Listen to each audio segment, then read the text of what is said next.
All right, welcome everybody. It is the first Tuesday of November. This is actually going to be our 1 year anniversary that I started doing these KvCore training classes. That's crazy. This year really flew by. I hope you've been getting some value from these videos. For those of you who are new to the trainings, for those of you who haven't been here the whole year, we do host these trainings on YouTube, and I've got a link. If you're joining us on Zoom right now, watching this on Zoom live, I've got a link to my YouTube channel there in the chat. You can go there and be sure to, hit the subscribe button, click the bell if you want to be notified when we do these new ones. But it's every first Tuesday of the month that we do these at 11 a.m. Central, and then I put them on my YouTube channel to live there for you guys to watch as many times as you want. There are a few, probably more than a few, that I'm still trying to upload to that channel from earlier in the year. I had it on my personal realtor channel, and so I've tried to move those onto their own separate channel. So now I have that link there in the chat is the one that will take you to the one that will be strictly just for KvCore training. So for those of you who don't know me, my name is Jason Yeager. I am a local realtor here in the Branson, Springfield, Southwest Missouri area with EXP Realty, and I've been a fully licensed full-time agent for 7 years now. Going on my 7th full year here in April will be 7 years for me, and I enjoy learning and teaching and coaching agents, whether you're in the business for a long time or just getting started, learning how to optimize your business. I'm getting is there a link to the KvCore training? One second here. Let me answer that. Who texted me while we're live? Anyway, what was I saying? Oh, yes. So I've just been trying to find an avenue where I can pour into agents to help have them get better at follow-up, getting better at optimizing their follow-up systems, being able to lead generate effectively. And your CRM is one of the key things that you need in today's real estate world in order to stay top of mind with your database. You can go for a period of time using just your brain, but I've really recognized very early on that a CRM, in order to obtain a high level of business and to operate and serve your clients at a high level, you've got to be able to stay on point and be able to keep yourself organized, keep your head on a swivel. So let me put this link again for the training, sorry, to this person that was asking for it real quick. Copy that, get back to lots of clicking today.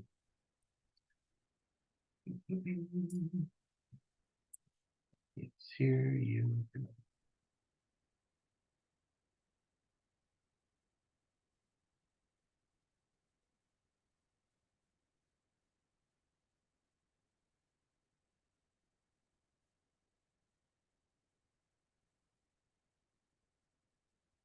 All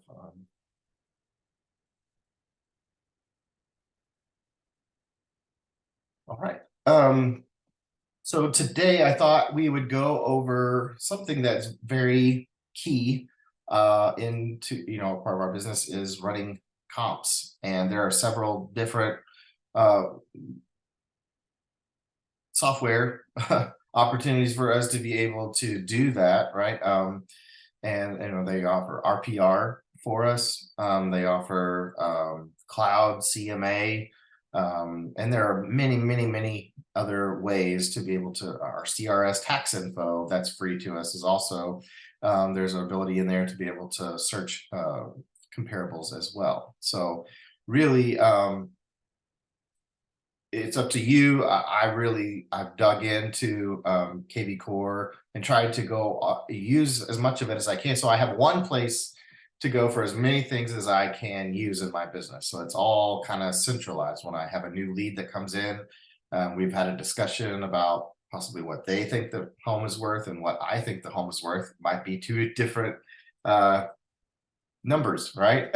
So being able to have something, a document in place, or just, you know, a link to something that can help support your decision, you know, based on your analytics of the market, which is what people are relying on us for. We are supposed to be the market experts, and using our technology to the best of your ability to be able to provide enough value and to clearly, and I focus on that, to clearly state market value so that it's clear to them. You know, you look at these things all day long, right? And so you can kind of very quickly, from a bird's eye view, look at some sales comparables, and you've been in several houses. If you're farming a certain neighborhood, you're meeting with a client that you're very familiar with that area, you can kind of use your gut, you know, but being able to clearly convey that to the customer and give them confidence that this is why we need to price it here, right? You know, is key to be able to get the listing. And so using some of these tools in KvCore can help establish you as the market expert, give them the reliable data to be able to go in. And some people use PDFs, right? And you'll just print off a list of the most recent sales and then just kind of point on a piece of paper on bedrooms, baths, square feet, what have you, you know. But to be able to actually go in and see each property in real time with interactive links, with photos and comparable data in there to say this house compared to your house is 23% larger or smaller, or, you know, the lot size, you know, several other things that they can compare to help give them some perspective. Because even as you're finding two properties that are mostly the same in bedrooms and baths and square feet and year built, there's still always going to be things that you will find that are going to be superior or inferior to the subject property that you're comparing it to. It's never truly apples to apples. So you've got to be able to point out to them, yes, this one sold for X. And I'm not suggesting that we list for X, but because yours has or does not have these things, right? And show them in on the property why you're giving or giving value or taking away value for the things, which is exactly what an appraiser does, right? That's exactly what they do. They look at the most recent sales comparables, and they're using the sales comparison method to be able to arrive at a value. So let's dive in here. I'm going to share my screen and I'll show you kind of what I if you've not really dug into this, they've just actually updated Core Present here to really give us the next level of value here. I feel like it's awesome. Go make sure my page is on the right one. I have to be careful about this now that I'm doing live and doing YouTube, because they're very particular about not sharing people's personal information, which I totally get. So I just want to make sure that, save me from editing time, that I can share my screen and confidently be able to just get it on YouTube with minimal editing involved. So what I did was I made this kind of a tester here as my lead for us today for just specific use. This is not a real lead in my system, but I do have a real property that I have a for sale by owner right now that I'm prospecting, and we could just run this as an example today. This is in my neighborhood in Republic, actually just right across the road from me. But when you have a lead, and this is their profile page, right? All the things that go, you've put it in, right? And then once if you have an address, you plug it in there, KvCore will automatically add this information into the listing valuation. They'll give a a zestimate, if you will, is basically where they're getting this number. They're deriving this initial number. Anytime you enter a lead and you have an address and you plug it in, it's automatically gonna populate a listing valuation number there. And then you could decide if you want to send that to the client or not. Okay. If they download the Core Home app, they can put their information in and they'll get this information within the app as well. But it's basically the same information that they would get if you ran a landing page for a home valuation, find out what your home is worth.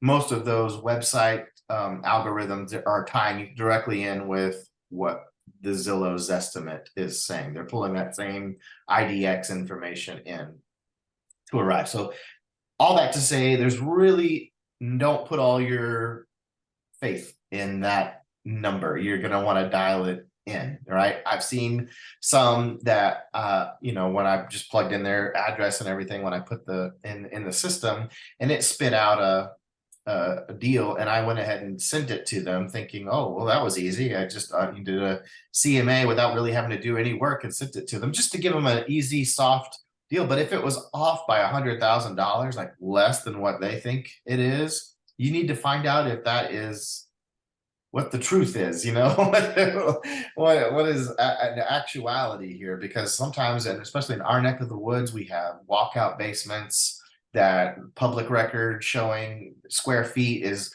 1,635 square feet, and they're pulling that as the total square feet, and they're not even considering anything down below for an additional 1,635 finished square feet, in their algorithm. So digging in, making sure that all your details are correct is key.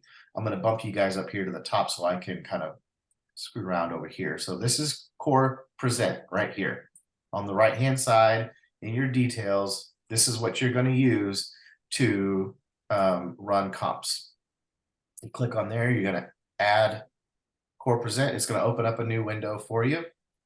And then this can be your listing presentation. If you want it to, if you don't already have a great listing presentation set, this would be something to get you off the ground, done for you, everything in here. Then you just need to plug in all the details for your market data, right? And then it's got everything else. All the slides are in there. You can add slides to it. You can take slides away that you don't want to be included in there. But for anybody who's getting started and just trying to get a system in place to be able to start having an effective listing presentation, Core Present is going to be a great place for you to get started doing that.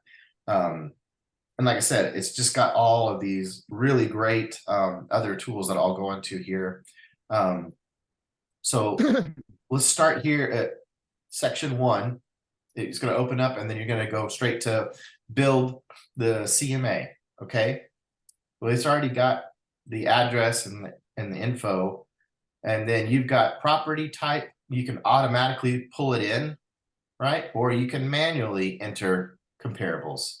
Right now, it's starting with a 1 mile radius from around the subject property here. You see the little orange house is the center of that radius there, and that's going to be where the property that you're going to be running the comps on. And it starts with 1 mile. You can click on here and make it smaller if you want. You can zoom out to 3 miles, even. You can even do a polygon search if you wanted to, right? And then just do very specific for just this section of the neighborhood right here and be very niche if you wanted to do that. If you know that neighborhood, where the streets end and begin for that neighborhood, that and there's enough sales from within there that you don't really want to include those 3 or 4 other homes that were in that phase 3 that was developed by all new construction. That's not really going to be great apples to apples for you. You know what I'm saying? There's going to be specific situations where you're going to want to be not be so broad, as long as there's enough sales comparables within the area that you're searching for. If not, then you might have to go back further or stretch your radius out wider. So In the property type here, obviously, if it's a single family home, you'll only want to be looking at other single family homes. If you're comparing a condo, and then try to niche it down from there. Mobiles, we have a lot of manufactureds on land or mobile homes. So you really want to know if you can or can't compare to other, usually when I get a manufactured home, then I'll still look at single family, but I'm going to be looking for other manufactureds and not, stick built homes, right? But find your correct property subtype that you want to compare it, search it with, and then year built is important. It's got right here, this one was built in 2013, fairly new. So I'd say anything after 2010, and if you can't find good comparables, maybe go back to anything earlier or after 2005. But maybe you don't want to see new construction compared to these, because those are going to be probably quite a bit more expensive. You can change your year window right here in that little ruler down below, so you can tell it what kind of guidelines you want for your year built. You can go in, and I'll probably put this at 2020 max, right? Oh, my keyboard went to sleep. There we go. Okay. And then I'll do 2010 minimum. That's a 10-year window there for houses. And then after I hit the check mark, then a lot of these go away. Did you see that? A lot of those that were initially showing up on the deal are no longer showing up. Let's go back to that deal where, let's get rid of the polygon search. If I remember how to do this. Reset. Okay. So yeah, we'll start with a 1 mile search from the subject property. Now there's a couple up here that are starting to show up on the outer skirts of it, but we haven't added any of these into our CMA yet. They're just kind of looking generally at what's available. And then you're going to need to decide which of these, based on these other search criteria filters, are going to be applicable to your CMA. Does that make sense? So we're going to keep it 2010 to 2020 filter, single family homes. I want to look at everything that's closed in the last 6 months. If you want it to be sooner, you can just dial that down to 3 months if you want. We're going to keep it at 6. Okay. And then I'll go over to the bedroom count is important. I only want to look at 3 bedrooms. And square footage, I only want to see, right now it defaults for right here where the subject property is 1278. So it's going to go as high as 1536 down to 1024. It's a single level home. So I'm good with that. It's about a 20% give or take, on either side right there. Again, you have to kind of know your area and know if there's going to be quite a few other homes that are just not going to fall through with a 20% give, then you might want to bump that up or down to allow for more comparables to show up. And then you're going to have to go in and subtract some value or add some value for the difference in price per square foot. Okay. Then we've covered square footage there, and then the lot size. I don't want to look at any homes that have 5 acres. They're essentially the same home, but this one's on 5 acres with an outbuilding, and a really nice shop building or something that's going to really throw off the comps. There's just a normal single family residential in a subdivision here would be pretty standard. The lot size would be, if you needed to do acreage, I only want to see properties that have, if you're comparing a 10-acre property, you might go as low as 5 and as high as 15 or something, to try to compare apples to apples. Try to dial it in as much as you can and see what you have left in your radius, right? And if you don't have enough homes that are showing up in your radius, then like I said, go back further than the time slot. You started at 3 months, go to 6 months and see what shows up then. If not, then go widen out a little bit to a full mile versus a half a mile or whatever it is. Keep your you're looking for a property as close to this as possible. And if I can't find it here, I'm going to go back a little further. And if I can't find it there, then I'm going to go out wider. Okay. And then if you still can't find it going out wide, then go back niche, go back to the city, go back to as soon as you can find something 3 months in and within a half a mile radius, go back to that, the original, and then maybe do 3 or 4 bedrooms or adjust your square feet or, you know, a year built or something until you can start playing with it, until you can start seeing some other properties that are showing up within your grid. Okay.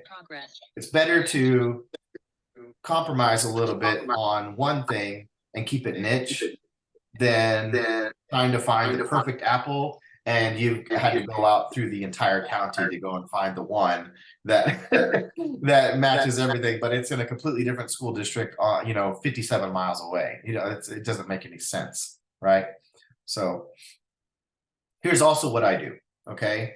If I know that there's a property that for some whatever reason is not showing up in this, right? Maybe it just closed or something, and it's just not pulling up the dot, you know, for the location of it or something. I've looked at all of these. Then I'll go into my MLS and I'll pull up that listing that I know is a darn good comparable, right? And I'll get the MLS number, and then you could just manually enter MLS IDs to manually add comparables here. Okay.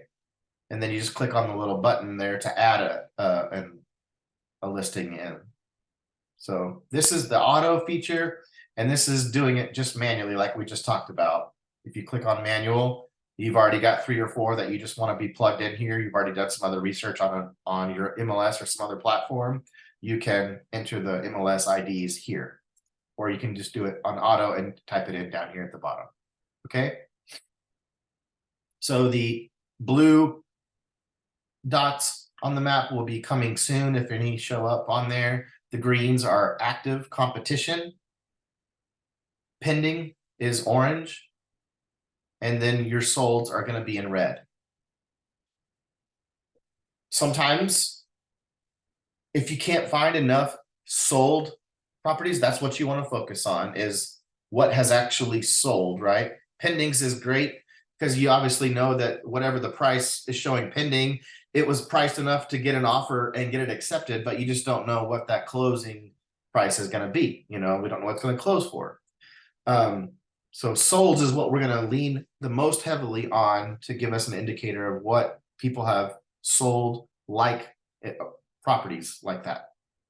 If you can't find enough solds, sometimes a good strategy is to look at your active competition. How competitive is it placed in the market against the others that are for sale? You know, does it have enough features and benefits for it to go off the market in the next 30 days? And how it's priced, right? So the way I would do that is going into my MLS, and I would pull up if the property is in that, you know, let's say 250 range, then I would look at everything between 225 and 275. Everything that's for sale in that city or in that school district that is between 225 and 275. What do buyers that have that budget, right? What are their options to choose from? You know, because that's going to be your direct competition of what, you know, what they're going to be able to else to pick from. Because when they come and look at your home, Mr. Seller, they're not just looking at your house. They're looking at all other homes that would have similar features and benefits for around the same price. So you want to look at your active competition, and then you're also going to look and see how many of those are for sale, active, right? Let's say there were 8 for sale. Okay. You go back 6 months and see how many of those in that price range have sold, have actually closed or gotten a contract. Even you can include pending on that too. You know, how many of them have come off the market in the last 6 months? Using 6 months of history will allow you to start seeing a trend. Okay. If we know that 24 have sold in the last 6 months, That means that 4 are going off the market every month, right? You've got 8 active for sale and 4 are going off every month. We're going to pretend that no more get listed, right? Just these 8 stay on the market and nobody else brings anything else to market, right? And we know that 4 are going off every month. Then it's going to take 2 months. That's a 2-month supply of inventory, right? To get rid of those next 8. However, what we know is that other people will list. You will have other people come to market. So either they're going to price their home outside and not be competitive, or they're going to price it more competitive. That's why when you watch the market move, you're watching as you go on, get a live listing, you have to keep that seller up to date on what's happening with the other houses, if they're going under contract, or do you want to be positioned in the marketplace to be one of the next ones to go? So if you have 8, now we're about to add number 9 to the market. We've got a new listing coming. We're going to add 1 more to it. You have to position it in the market in a way that it makes it the obvious choice, with features in the top 4 in features, benefits, condition, and price. So that's just my suggestion. When you can't find enough sold data, look at your competition and help advise them, like, yes, this is where the market has been selling at, but Mr. Seller, the market has been doing this. It's been going up and up and up. We've been able to continue to price homes very aggressively because the demand was there. Now, what happens when the market does this? Kind of what we're starting to see right now.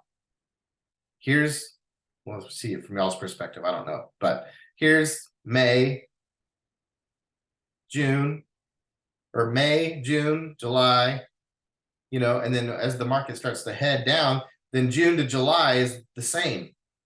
July to August, there's a slight decrease in average homes prices. And then all of a sudden you start finding yourself where you're at an angle where things are aggressively starting to head down.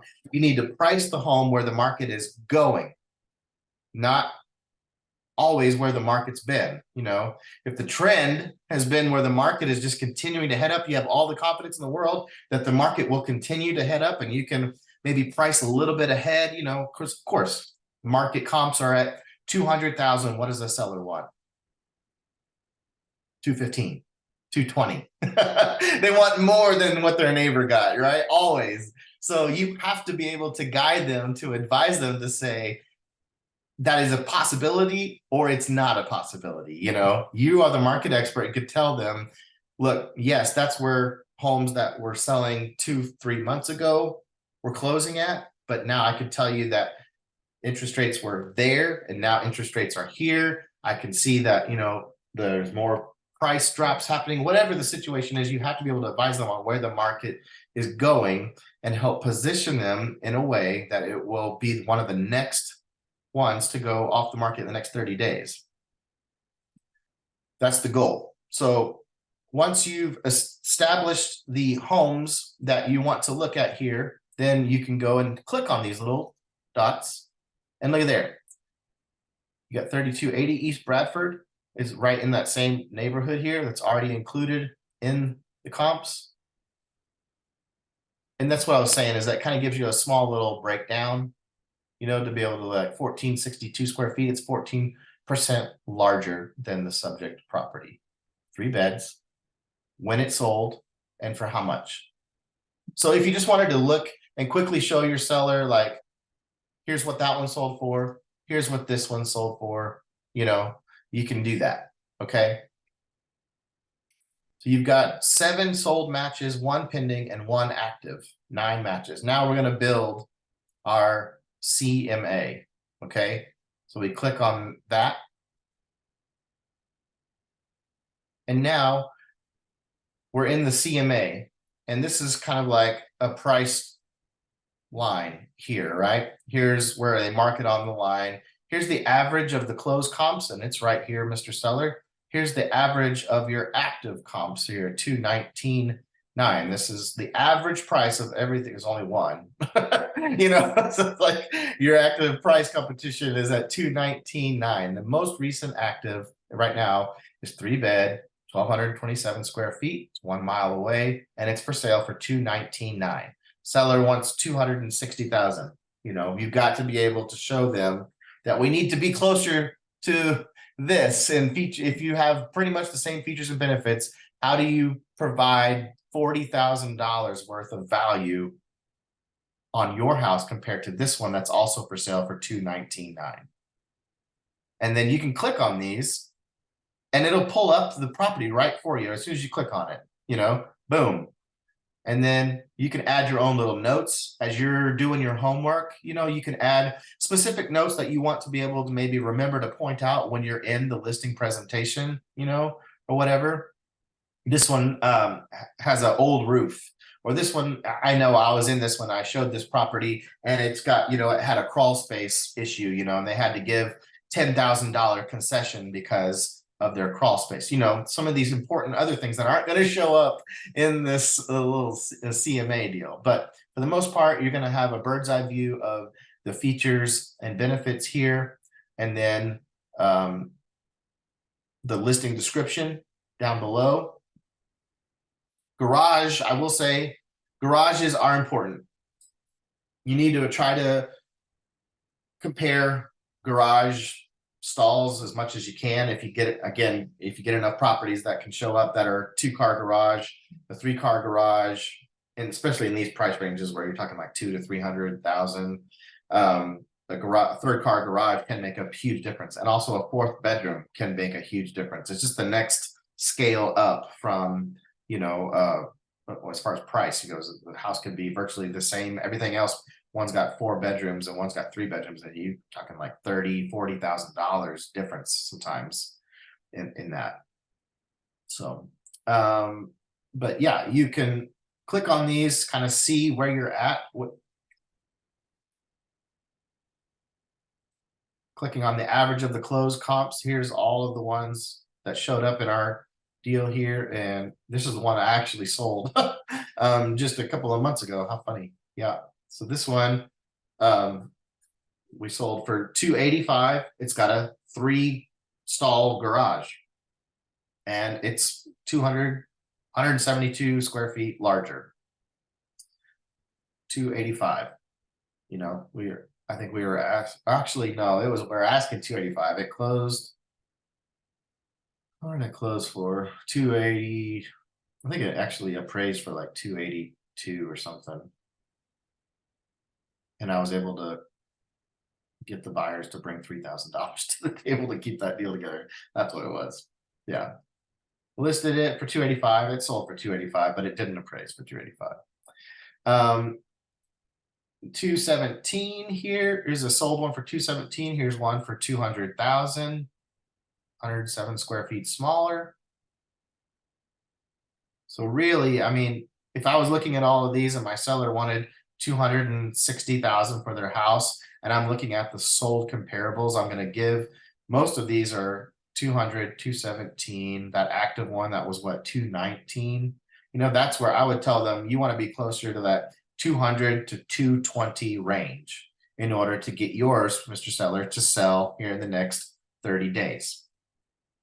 Okay, so you can get out of that after you've looked at all of them. Then you can either put a sticker price on it, your agent, your price, or you can give them a range. I like to give them a range and just say, if the goal is to get it sold fast, you want to be at the bottom end of the range. If the goal is to try to get as much as you can out of the property, and you're okay with it being maybe on the market a little longer than the average days on market, then we have a possibility of still getting that, but the higher that you flirt with the top end of that range, especially if your range is from here to here and the seller's expectation is that I want it to sell here, they're outside of the range. So you've got to decide as the listing agent, am I going to take this listing with very little confidence that it will actually sell at the price that will make my seller happy? Do they have the right expectation?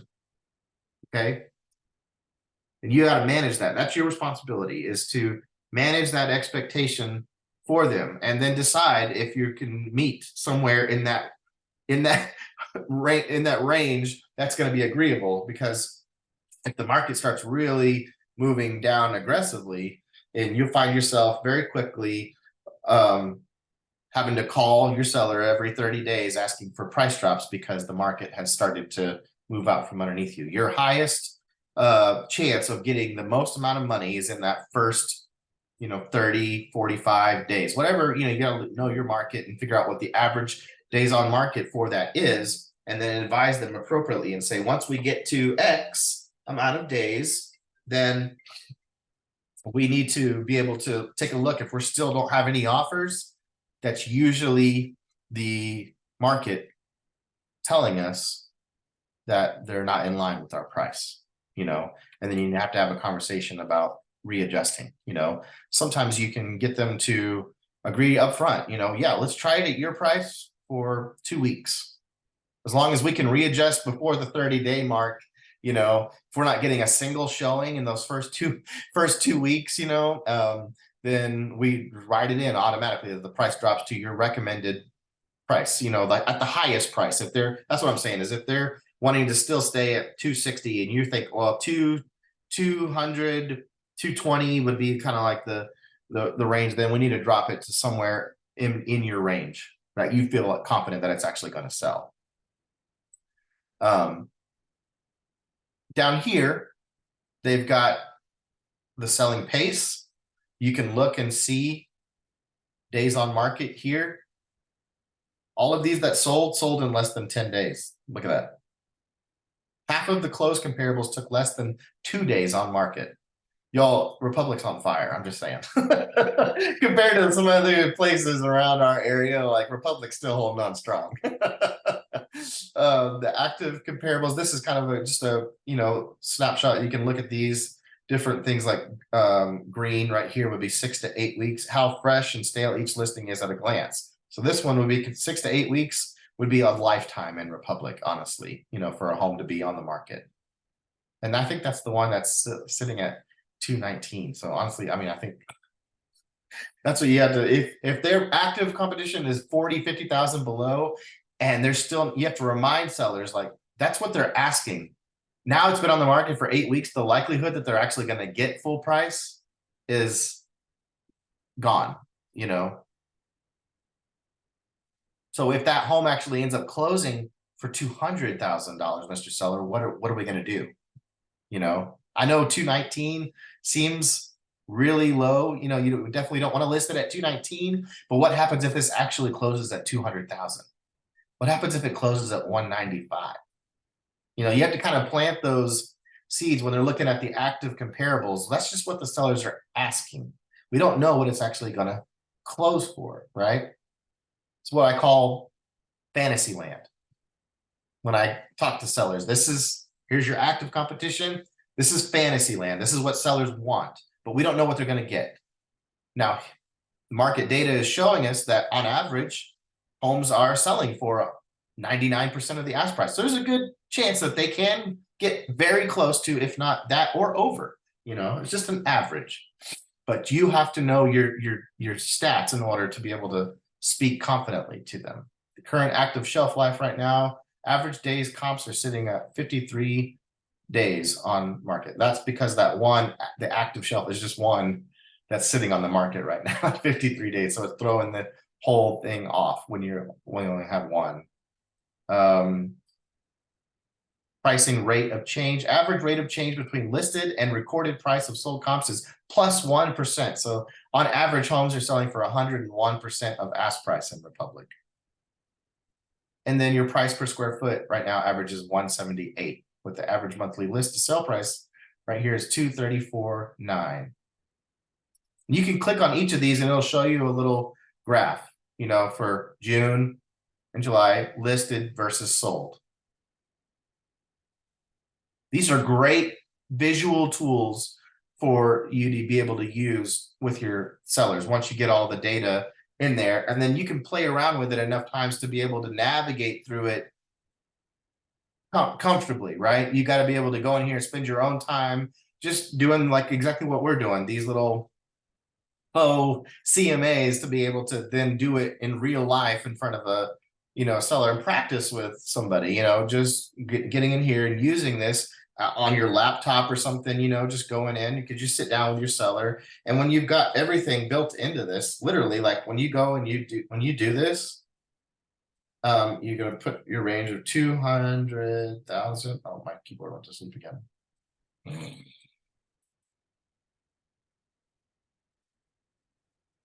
220. And then add that in there. So now then your price gets added to the line right here. So they can see, here's the most recent actives. Here's the average of active comps, average of closed comps, pending comps, closed, sold, most recent sold. Okay. Now, if you need to go back and edit your search criteria, you can. You can go back there and do that all again. But then you can create the presentation right here at the top.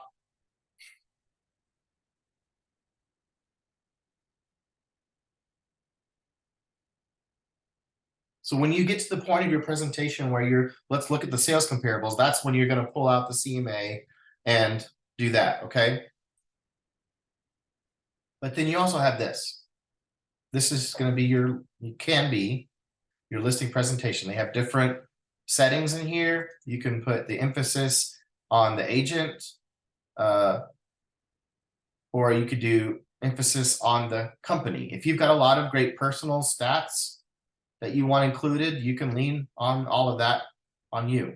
If you're just getting started, you want to lean on the strength of your company's stats, then you have a presentation that can do that right here, okay? And it'll change the format of it for you automatically, okay? You've got the default order, contingent. The order of this report is designed for the contingency seller. This is a no-nonsense seller. Their current home is holding them back from their next move. Their main hurdle is feeling comfortable that the home is priced right and your marketing plan will get the job done. So if you have that situation, you can use your presentation geared towards a seller like that. I'm shopping you. The order of this report is designed for the I'm shopping you seller. They're interviewing other agents. So a lot of the information that's in the presentation will help win them over, okay? This seller is committed to sell. Their only hurdle is choosing who the right agent is to list with, okay? And then you've got the order of this, make me list. The order of this report is designed for the make me list seller. The seller is interested in selling, but only motivated to list if and when they get top dollar. Their main hurdle is understanding why now is the right time to get top dollar and why you are the one to get it. I'd say, 85% of the sellers that we deal with here in Southwest Missouri with all their second homes are going to be in this make me list category here. Just know that going into we have sellers who are coming out of the hottest real estate market that we've ever been in. And so it's going to be for the next coming year or years, it's going to be a bit of a battle to try to help educate and consult with sellers to, again, give them the right expectations of the market that we're heading into. Yes, that's what homes were selling for last year when you were looking at homes on Zillow. That's not the market that we're in today, Mr. Seller. You have a theme you can choose from. Here, it's just kind of a, traditional. They have a modern look, and then they also have luxury if you want it to be, more fancy font, I think is all that really boils down to. I haven't actually dug in quite deep on that. That looks good though. If you got a nice big luxury house that you're trying to, win them over on, take a look at those. And again, you can add in your own slides. Okay, there are 6 sections, 11 slides, but you could add in your own slides if you want. Okay. And then the presentation will be here. You have the CMA, and then you have a single page review if you want to just look at a snapshot of everything on one page. Okay. Otherwise, the presentation is going to go through all the slides. Okay. So you have this slide here. You can upload your cover option. You can upload an image of the house if you've got a good one somewhere. You can upload that here, and then this whole thing will be a nice, pretty front-facing photo of the house, you know, for your presentation, if you want to use that. But you're just going to click next here, or you can do a PDF version right here. This is the web version. There's also a PDF version of this that you can download and email to somebody, you know, the person that you're running this for, if you want to. Okay, but present and share, it will automatically start walking you through taking this whole presentation and sending it to them. But you probably want to click through each one of these and make sure that it's got all the slides and everything that you want to have included in your presentation. So this is just the front deal, and then we go to the next one, comparative market analysis. Simply put, a CMA explains what a CMA is. It gives them the criteria that you used to pull the comps, right? This is going to be important because I guarantee during a listing presentation, you're going to have to go and revisit this many times. Well, yeah, well, my neighbor sold for 1.5 million. Why can't I list my house for 1.5 million? You know, again, Mr. Seller, I'm only using comps that sold recently and comps that have this criteria. You know, that one was 3,900 square feet. Your home is 2,200 square feet. This one had a massive swimming pool and, you know, antique logs from the Civil War that were used for the, you know what I'm saying? Like, you have to circle back to what is the search criteria that we are using in order to compare as close as we can apples to apples. And also knowing that in Stone County, it is very possible to have a $1.2 million house right next to a single wide. So having to, you know, walk them through everything is important. So then we're just visiting what we're using for our CMA here, and then we'll go to the next slide. This is that sheet on our CMA. What's my home worth? You can, again, these are all interactive clickable links. You can look at total price, or you can do price per square foot if you'd rather compare it that way. Here, there's a little toggle there. You have big picture, and then you have the comparables. A much more simpler view here for the comparables. 56% of the listings were priced between $217,000 and $282,500. 22% of the listings were priced at $200,000. And then this is how many, 22% of the listings also were priced at $285,000. That one that closed at $285,000. So right here, you could kind of show them, like, this is where the majority of everything's been selling. So Mr. Seller, if the goal is to get it sold in the next 30 days, let's be closer, as close as we can to this number here and not flirting around with this number up here, okay? There's not enough closed sales to give us a confidence knowing that it can continue to sell here. Once you get 3 or 4 closing at that price, that's a trend, right? That's what you're looking for. You're looking for the trend. Having one comp that's 60,000 above the rest, you know, you want to look in there and dig in as to why. But that's that toggle for big picture and then the comparables. So you can go back and click on each of these as you're going through your listing presentation and remind yourself which home you're talking about. You can click through these pictures. This is the most convenient thing, is that they want to see that one. Well, certainly it's so much easier to do this rather than having to click out, go into another browser window, pull up your MLS, find the, you know what I'm saying? Like, you can have all that prepped and ready to go, all the, you know, comparables in different windows so that you can quickly navigate through it. But this is like a, you know, super handy way to be able to let them see what 217 looks like. And they're like, oh gosh, that's really close to my home. That's always got a lot of the features and benefits that mine. And that there, I thought they were asking 235. Yep, they were asking 235. and it closed for 217. That's what it actually closed for. So that's where you can have those conversations where their only knowledge is what they see on Zillow, the active price, and you get to go in there and enlighten them on what it actually closed for. Okay, sometimes those conversations are beneficial, sometimes they're a shock. But just so you know, I mean, that's where you're gonna, to me, that's where I would get a majority of my value, is just to be able to go in and very easily navigate through those photos to let them see and feel the sold comparables.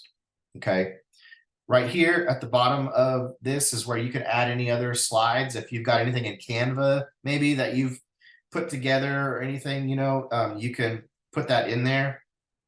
The one I think that is going to be more like, what did we use? This is luxury presentation. So I'm like a more traditional one. No, it doesn't do anything. Make me list default order. So on this company one, they have a slide here. It's called Why I'm the Right Fit. It starts here with the introduction that we went through, but then you go to why I am the right fit, and it just kind of gives you, you know, some nice talking points if you want. On average, for sale by owner homes take 19 days longer to sell than homes listed with an agent. The typical for sale by owner home sold for on average 40%. I would say if you're at a listing appointment with a FSBO, you definitely want to include this slide to have some stats and talking points to give them if you need it, you know, if they're not quite sold on you yet. But if they're like, hey, Teresa, I need you to come over and list, we're ready to list my condo, you know, I would just skip straight to the CMA and get rid of all of the fluff and the puff and the huff about, you know, me, myself, and my company and all that stuff. If you got to come list me call, then don't bore them with all the things, you know, they're ready to list with you. Just cut straight to the beans, you know what I'm saying? Like, just get straight to it and do the market analysis.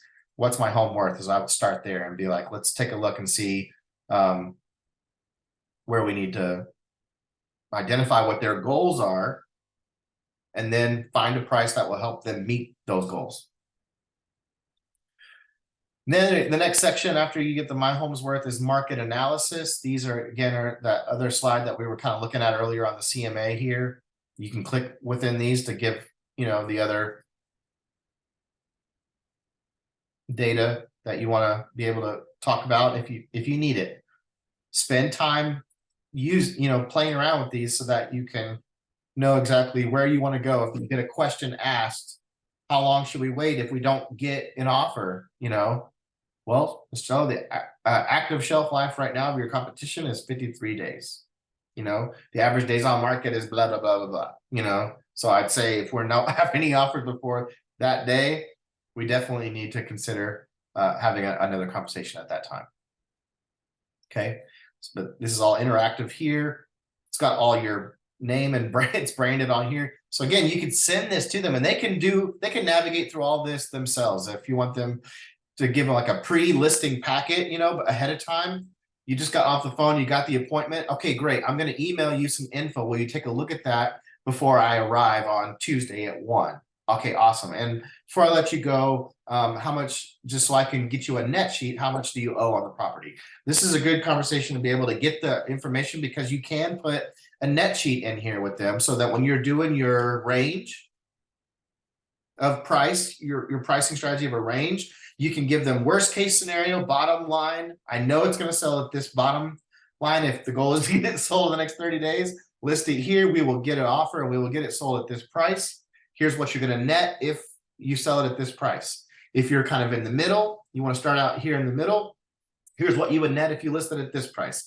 If you're at the top end of my range, I'm fine listing it at this price. However, I'm less confident that it will sell in the next 30 days. So what is the goal? Right? You can go back into this slide here. Price 15% below market value. Here's how many potential buyers we have. 90% of potential buyers will buy your house if it's priced 15% below market value. And then as you're looking at your pricing strategy, if you're priced 15% above the market value, here's how many people I get to market your home to. 10% of the potential buyers. This is a good slide to be able to clearly show them the importance of pricing appropriately, okay? You can add some of your own slides in this deal here too. Then we'll go to the next one. And this is the marketing and a buyer activity.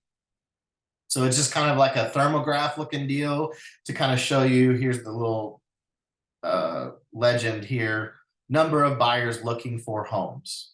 Okay, here's their home, and they're kind of in that grayish area right here. It is fairly low, you know, and up here, this is Springfield. This is where, you know, everybody's going, there's a lot more rooftops up here, but this is where it gets really high in demand. So then that helps them know, okay, look, there's just not, the temperature is kind of mild right now, you know, so you want to let them see if you're trying to list on the high end, this is going to work against us because right now there's just not very many buyers looking in our area. Now, this one I like. If you got somebody, that is really about your exposure, you know, your ability to give it exposure or the likelihood that you could bring a buyer. If you've got, like, sometimes you can offer like a flex commission to a seller. Like, if I bring the buyer, I'll cut you a deal. You know, if I've already got a buyer in my pocket, you want to go ahead and start getting on the MLS. But if somebody comes to me and, you know, I've got, you know, the buyer in my pocket, then Mr. Seller, I could save you a ton of money. And here's, you know, if you're trying to get like a authorization to show, right, with a for sale by owner or whatever the reason, they just don't want to put it on the MLS right now. They're only offering a buyer's agent commission or something. Then look, online engagements with eXp Realty with your house. I have this many online. This is how many people are clicking in eXp Realty websites for homes like yours. I have interested buyers searching in this area. Our office works with both buyers and sellers and keeps an up-to-date funnel of interest. So here at the top end of the funnel, this is everybody that's looking on eXp Realty for properties, okay? Not necessarily like theirs, but just this is how many people eXp Realty gets to engage on their website, okay? Online engagements near your home is 4,935, okay?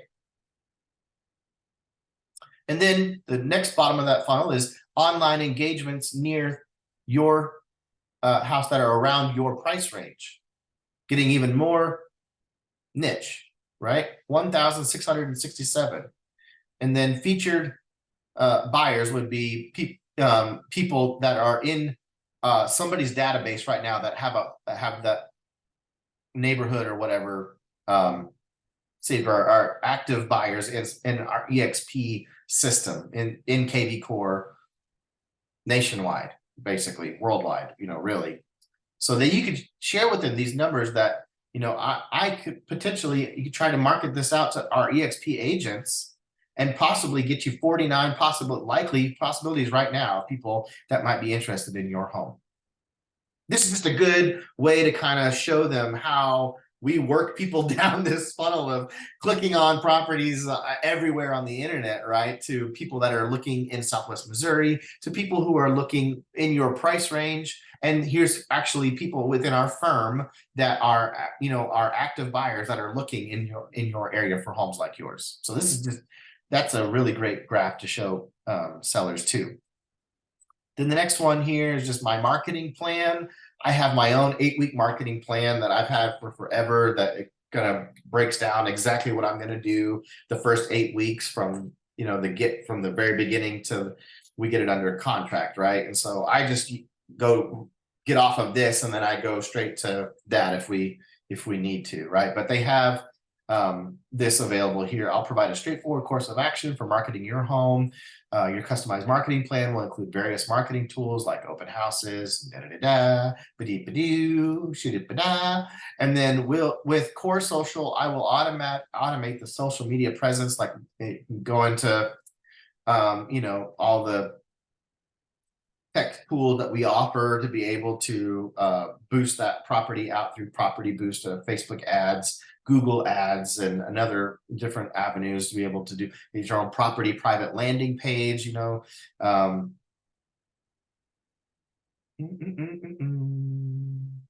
Marketplace listings, holiday greetings, calendar and scheduler, custom posts, schedule and share my own content, lead generation, banners on every article and marketplace listing. So again, you can add your own slides into this deal here. So then the next steps comes around, and then we get to this part right here. It's got your, if you're going to email this to somebody, they can just go through and decide, let's get started, choose your next step. You know, let's get started, or I need more time and info. And they can literally click on this to get in touch with you if you've sent them, you know, something, you know, somebody who's pretty solid lead. They just want to know what their house is worth, you know. I'm going to give you a real dialed in CMA. You can put all this together and email it to them and let them run through this presentation, play around with it. It'll send you an email every time they open it. So when I know, like, I have like a seller that's like up all night and just keeps going back to that email and opening it and looking at the neighborhood comparables and everything is what they're doing, get an email notification every time they do that, which it's kind of annoying, but at least you know that they've opened it, they're looking at it, you know, and then that gives you a reason to call and follow up with them to get that appointment. Okay, even if they don't, you know, say let's get started, right? You know, I will be in touch with next steps, you know, so you'll probably get a notification if they clicked on that said, you know, hey, Johnny Seller just wants to schedule a time to meet about selling his home, you know, type deal. Now I forget where the information is for the net. That was what I wanted to show you, was where's the net sheet show up at.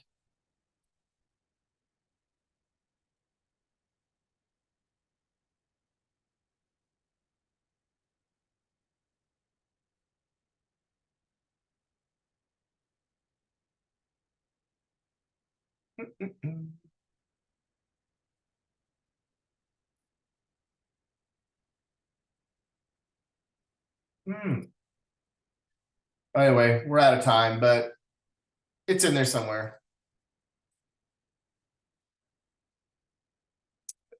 Maybe once you've sent it out or something, I don't remember. But there's a place where you can go in and put all those numbers in for them, and that's, I mean, that's extremely important. Maybe present and share. Oh, yep. So sorry. So when you present and share, then you could put the client is already in there. You know, we did this from within their profile, so it's already got their name added on there. If you already have a listing agreement, whether it's filled out or just a blank one that they can kind of start getting familiar with, you could put that. You have to upload a PDF, or if you wanted to give them like a Google Drive link, if you had a listing agreement uploaded to Google Drive somewhere to live for to be able to let them, but you can certainly just upload the PDF copy of the listing agreement there, and they can review it right from there. This is where you add your net sheet in. Okay, so you see how I got there when I went to the deal here. This is that one right there. So we were there. This is the actual presentation.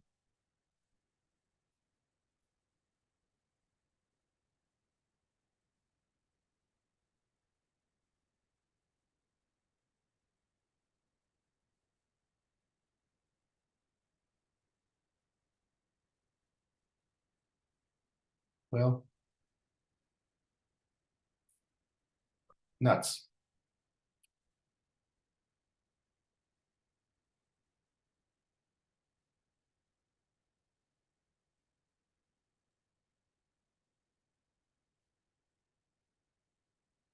Anyway, that's where you would go to add the net sheet. So we didn't get a chance to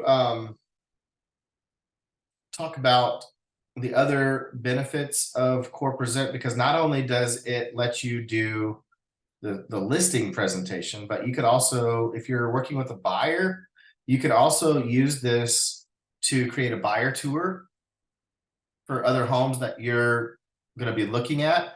When you're working with a buyer, they are just as concerned with the market value of the home as a seller is. You know, they want to make sure that the home's listed appropriately, so you can still run a CMA for your buyers as well. When the offer, create this for the buyer, present info, create a presentation here, and then the buyer tour right here can let you put MLS IDs for properties that you're on schedule to go and see, and then you can give that to them for their buyer tour to give them an itinerary of the homes that they're going to go see, and then they'll have an interactive link to be able to go in and view those homes from within this too. It's a great way to kind of say, hey, I'm preparing as much as I can for this meeting with you, whether it's to list your home or to help you buy a home. And I guarantee most agents aren't doing this. You know, they're just going to get their list, or their you know, their admin is booking the properties and then just saying, I'll meet you at, you know, 123 Main Street at 1 o'clock or whatever, you know, and I'll see you then. And then you just bring some paper with them to be able to start, you know, they're doing their own research online this day and age. People are on Zillow. They've been looking at these houses for forever and a day. And now when they come to the point where they're ready to start working with an agent, they're going to want to depend on you to be able to guide them through. You can tell them that house that you've been falling in love with and looking at had a roof leak, or, you know, has got the sellers have to have a 90-day escrow period, you know, and there's just no way that they're going to be able to close, you know, whatever the situation is. You be able to go and tell them, like, here's the properties that I feel like would be within your search parameters and then your price range, and have all the features and benefits that you told me are important to you, you know, and then just give them this buyer tour as a way to say that I've been working hard and trying to prepare for our upcoming showings, you know. Really, I think that's very, very awesome that they provide that. So, oh, there's my YouTube channel there. Be sure to give that a like, guys. Do y'all have any questions before we go? I know that I threw a lot out at you there.